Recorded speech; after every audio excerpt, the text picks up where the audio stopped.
用にしてハッピーっていう。なんなら僕は名前は知ってるし、年収もあるんです。世の中対面から上がって、だからなくしやすいのが結構絶対負けても怒られてこのぐらいなんだ。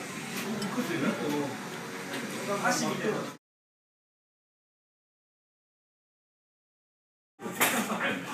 すごくない。これ大阪のサッカーのチームでガンマではなくて、発表はもう一個。ほら。